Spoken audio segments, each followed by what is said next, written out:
Hello and welcome to the Most Maligned Horror Podcast, a show offering critical analysis and contextualization of the horror films of the early 2000s. I am your host, Macaulay Elijah Quinn. I am a filmmaker and film critic, and on today's episode I'll be discussing with you Final Destination, the first film in the series, released in March of 2000.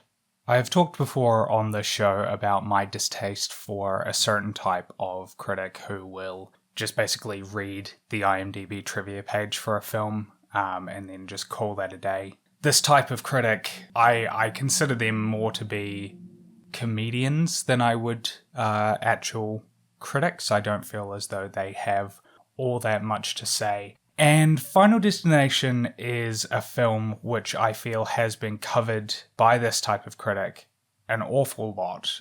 In doing research for this episode, I listened to a number of podcasts, just sort of picked some at random and just gave them all a listen, and everybody seems to just repeat the same facts over and over and over again, makes the same points again and again and again. And one of those, the one that everybody likes to talk about, is that Final Destination began life as a spec script for The X-Files.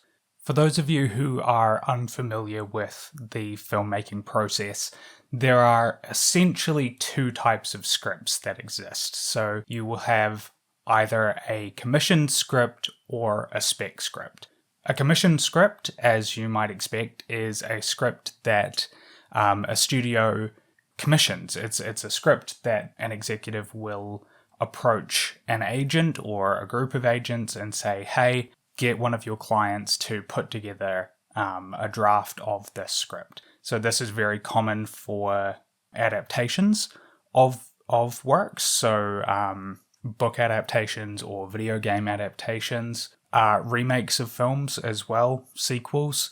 They're all often commissioned scripts. You then also have spec scripts, and spec scripts are scripts that are written basically as a way for a writer to prove themselves. So it is an uncommissioned screenplay. It is one that the writer has spent their own time, their own money, their own energy on. And these are usually then shopped around to various studios, and studios will either buy them or pass on them, but it's a way to basically get your foot in the door as a screenwriter, is to just prove yourself by writing a wholly original screenplay or a screenplay based on a work that you personally own the rights to. Final Destination began life as a spec script for The X-Files, so it was a way for the writer to try and get work on that show. It was an episode that he had written, which was intended to be basically presented to the producers of that show as a way of saying, hey, look, I can do this, hire me, put me on the payroll. This fact is repeated again and again and again and again on all sorts of critical analysis, in big quotation marks there, of this film. And while it is certainly true, it is the case that this was a spec script for The X-Files, simply repeating that I don't think is enough. I don't think that you can just put that out into the world without further analysis. That Final Destination began life as an episode of a television show, that it is directed by a first-time director who cut his teeth on said television show, has broader implications for the film as a whole. That this film is, in essence, an adaptation of a television series, that leaves marks all over the film, which I think are worth examining. It's not enough to just say that this was originally meant for television and then move on. Instead, let's talk about that. Let's talk about the ways that this being an episode of a TV show has impacted its production. Because I think that watching the film, you can tell actually, that this was originally meant as an episode of television. You can see it in the character types, you can see it in the structure of the story. You can tell even in certain editing choices that are made. The film, for example, opens with a title sequence that is reminiscent of television openings. It is credits played over a bunch of sort of disconnected images, which will later make sense, but in the moment read as disparate elements. Just a collection of images meant to set a mood for the film. And that's what a television opening is as well. The opening to The X-Files, for example, is a collection of very bizarre images meant to get you in the right headspace for the episode to come. You can see this in television openings of all kinds for shows like Breaking Bad and Game of Thrones and Mad Men. All of these openings, they are tone setters, and that's what the opening is here as well. Immediately after this, the film opens with what people in television would call a cold open. So an opening where we jump right into the action. We are introduced to characters very, very quickly, and we are led through to the inciting incident within a few minutes. I don't have the exact timing, but from the film's opening to the plane exploding, to Alex's vision of the plane exploding, I should say, is about 10 minutes, maybe 15, which for a film is pretty quick, all things considered.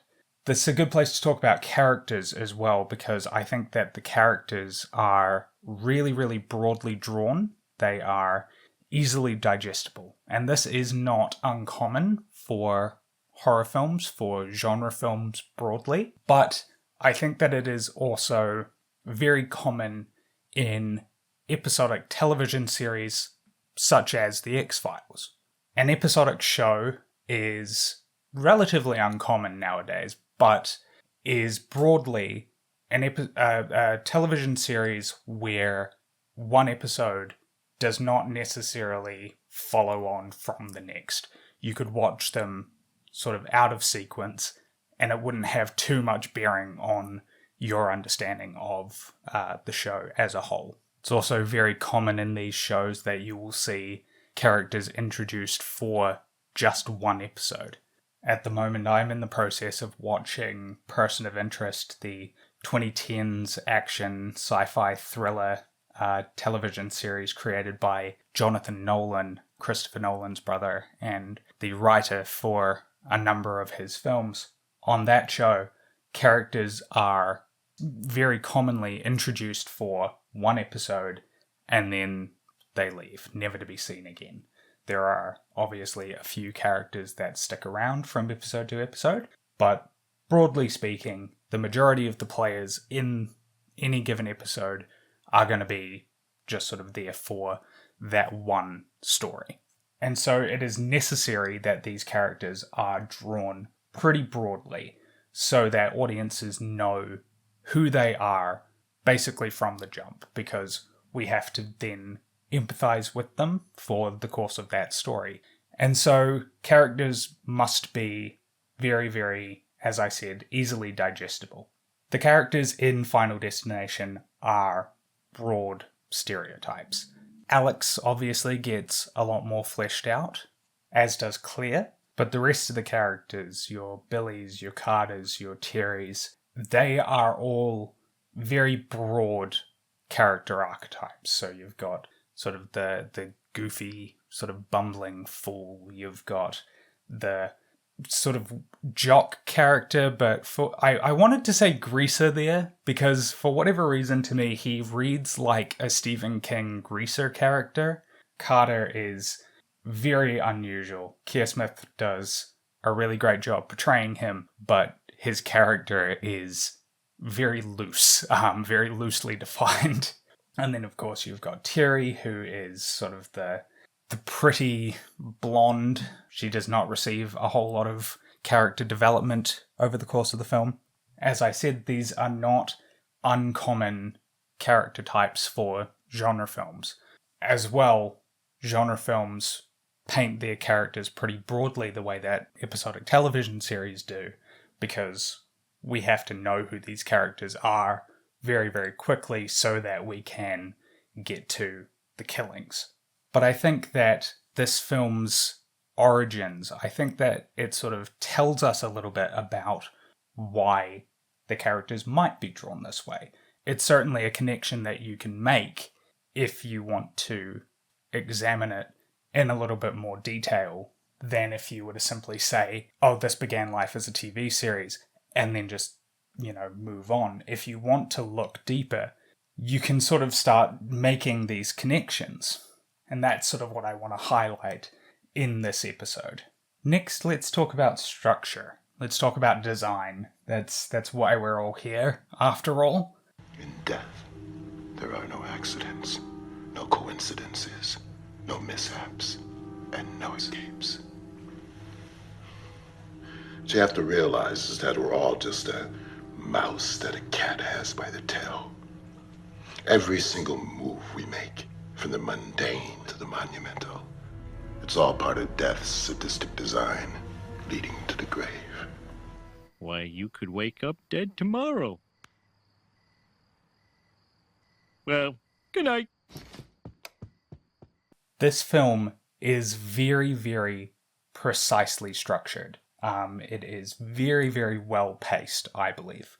Apart from sort of the third act, it gets a little bit baggy, I would say. But broadly speaking, acts 1 and 2, very, very well paced. And I think the climax as well is also very well paced. There are very clear act breaks in this story. An act break is, in screenwriting, we talk about films in acts. So we talk about the 3-act structure is probably the one that most people would be familiar with, where stories have sort of an inciting incident, a ramping up of the stakes, and then a climax and denouement, where the action sort of ramps back down and we're returned to some sort of normalcy. In television in particular, these act breaks were very, very critical for advertising purposes.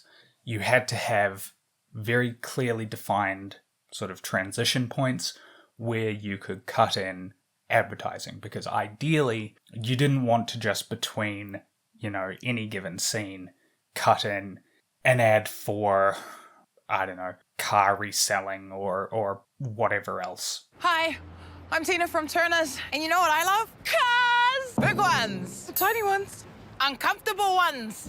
I love them all. So instead, you would try to structure your story so that there was a very, very clear beginning, middle, and end, so that you could put the advertisements in without it disrupting the flow of the episode too much. The act breaks in The X-Files are... Whoops. The act breaks in Final Destination, I should say, are very clearly defined. There is a very, very clear beginning, middle, and end to the story. Act 1 ends with the characters reunited with their families and with Alex back at home.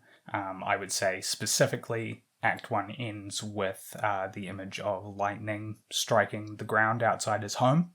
Act 2 then picks up immediately afterwards and ends with Billy's death and the revelation that death can jump the list.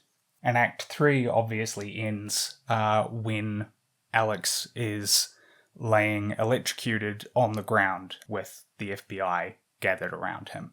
The film actually ends with a final stinger, which is, I think, very common in episodes of The X-Files. It's been a little over a year since I last watched The X-Files from beginning to end, but from memory, a lot of X-Files episodes would end with this final stinger. The one that immediately jumps to mind is in...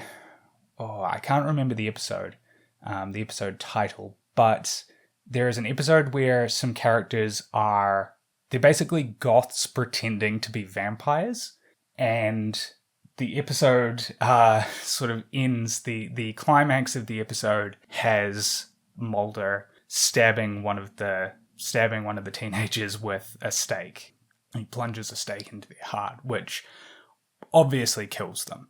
But the final stinger of the episode is the body in a morgue, and the mortician is the coroner is examining the body, and as he removes the stake, the body disintegrates, turns to ash, and it's this really, really brilliant, like, oh, you thought they were fake vampires, but no, they're actually they were real vampires, and isn't that crazy? And it's so good, and it's so funny. The X-Files is such a good show. I should go back and watch it once I'm done with Person of Interest. It's not uncommon for horror movies as well to end with this sort of final stinger. Obviously, Friday the 13th is probably the most classic example. Jason leaping up out of the water and pulling the character under. But again, I want to start drawing these parallels between how this film is structured and how a television series is structured, because there are connections to be made. I'm going to jump back to characters just quickly, because a number of the sort of side characters, I've already spoken about how they're sort of broadly drawn, but I want to focus in on Tony Todd's character, Bloodworth, who will become sort of a staple of the franchise. Tony Todd is most famous for his role in The Candyman, which he is absolutely excellent in. A lot of critics, a lot of sort of film theorists, if you want to call them that, just the worst people, the worst people on earth, have made a lot of hay about Tony Todd's performance in this film, and how he is, if not death, then certainly an agent of death. And William Bloodworth is the mysterious Mount Abraham medical examiner in the Final Destination franchise that seems to know a little bit too much about death. The movies provide us with more questions than answers about this character, leading fans to come up with their own theories and speculations. Is he the incarnation of death itself? Is he the devil? Or is he something else entirely? In this video, I'll be going over his entire known history to bring you the answers. So if you want to find out, stick around to the end of this video. I mean, I can certainly see it. It's not that these claims, these theories are unfounded, but I don't think that they're really looking at sort of the broader picture. To my memory, it's been a little while since I have watched this series all the way through, but to my memory, Death loses his sort of physical presence in the film as the series sort of progresses. In this first film, it's very clear that there is something physical that is sort of at play, at work in the killings. We see in various sequences sort of these ripples. Death sort of appears in mirrors and in reflections. And to my knowledge, that is not common in the later films. When we're getting into Final Destinations 3, 4, and 5, I don't think that this happens anymore. But in this first film, death is physical. Death has some physical component. And I think that you can see where the show would have possibly revealed Tony Todd as the villain. X-Files was very, very good at building up villains. The villain that always sticks in my mind is the character of Toombs, who is a man whose body was able to sort of stretch and distort so that he was able to access locked spaces and commit murders in spaces that would otherwise be inaccessible. And I think that you can see that Bloodworth might have been, intended to be one of these characters. I think that you can see that in his performance, he's, in the one scene where he is present, he absolutely steals the show. And I think that you can very obviously see that he was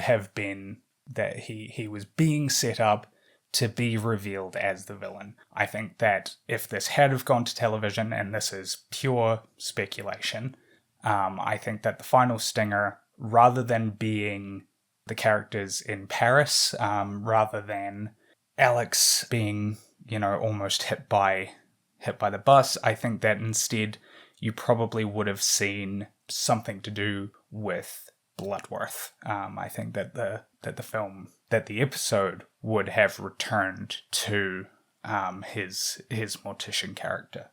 And this is just instinct. This is just what I would sort of do as a filmmaker and as a screenwriter. I say in the openings of all of these episodes that I am a filmmaker and film critic, and I have cut my teeth as a screenwriter. That is my passion. That is what I want to do with my life, is I want to write films and television series. And so, as you can imagine, I spend a lot of my time writing. And so, when I talk about what I think the episode would look like, that's just based on my having read a number of scripts for the X-Files, and it is my sort of instincts as a writer, what I would have done in an episode if I were to write it. I want to sort of close this episode out with, I suppose, a final statement that is, I think, a little bit disconnected from what we've been talking about, but is, I think, no less relevant, and I think really contextualizes this film in time and space. I said on the Scream 3 episode of this show, 13425, that film was the quintessential post-Scream slasher film. And what I meant by that was that Scream 3 was a film responding to the sort of wave of meta-slashers that followed in the wake of Scream, the sort of horror revival that film brought about. Final Destination, then, is the quintessential post-Scream slasher. This is meta-horror taken to its logical extreme. Death itself is the villain of Final Destination. It's not any one individual. It's not... There's no one in a mask. There is no one who we can definitively say is responsible for the actions that are taking place. Instead, it is just death. The idea, the concept of death. I'd like to thank Janka Glonis for the use of her track Slime Dripping Down the Walls off of the album Fun Time Party Gal. A link to that album and to their Bandcamp can be found in the episode description. If you have any comments or queries regarding the show and you want to get in touch, you can do that on Twitter at Most Maligned or via email mostmaligned@gmail.com. If you enjoyed this episode, I'd ask that you please consider supporting the show on Patreon, patreon.com/mostmaligned, where for just $5 a month you'll receive exclusive access to Take Two, a semi-weekly show offering critical analysis and contextualization of those films which have not made it onto the main feed. If you head over there right now, you'll find an episode covering the first film in the Japanese Grudge series, Ju-on, The Curse, possibly the most frightening film that I have ever seen. I am a week out, almost 2 weeks out now from having watched it, and I am still having nightmares. I am still struggling to get to sleep at night, so thank you very much, Ju-on, The Curse. As well, if you could please take a moment to leave a rating and review on your podcast platform of choice, I would really appreciate it.